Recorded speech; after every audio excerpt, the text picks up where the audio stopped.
আমাদের সেকেন্ডারি মার্কেটও আমাদের ইনভেস্টমেন্টের জন্য ইম্পর্টেন্ট। আমাদের টোটাল জিডিপির সাইজের তুলনায় বা আমাদের মার্কেটে যে মানি মার্কেটে যে ফ্লো হয় ক্যাশের, সেটার তুলনায় কিন্তু অন্যান্য বড় দেশের তুলনায় আমাদের স্টক মার্কেটটা রিলেটিভলি ছোট। সো ইয়েস, স্টক মার্কেটের ইম্পর্টেন্স অনেক আছে, বাট এমন না যে আমাদের বাংলাদেশের ইকোনমি বা জিডিপির movement entirely stock market dependent না। আপনারা দেখবেন যে আমরা ভেঞ্চার ক্যাপিটাল অনেক ফার্মকে করেছি যারা আর্লি স্টেজ স্টার্ট আপদেরকে ইনভেস্ট করে।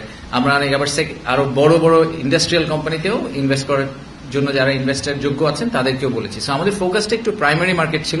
টু বি অনেস্ট, আমার মনে হয় যে সেকেন্ডারি মার্কেটের যারা ইনভেস্টার তাদের ইনভেস্টমেন্টের ডিসিশন সেট এবং যে ক্রাইটেরিয়া সেগুলো খুবই সিগনিফিকেন্টলি ডিফারেন্ট। আপনি যে সেকেন্ডারি মার্কেট ইনভেস্ট করবে তাকে আসলে কেপিএস এর ঘুরাই নিয়ে আসার কিছু নাই।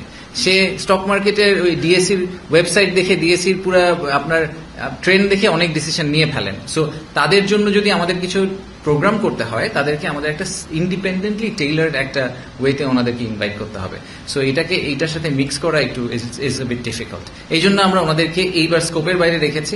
আগামীবার হয়তো আমরা আরেকটু ব্লেন্ডেড করার চেষ্টা করবো, বাট আমাদেরকে মাথায় রাখতে হবে যে এই দুই ইনভেস্টারের decision set, criteria, due diligence, all of this things are very different. So ওনাদেরকে একসাথে মিক্স করে আসলে খুব একটা লাভ হবে না।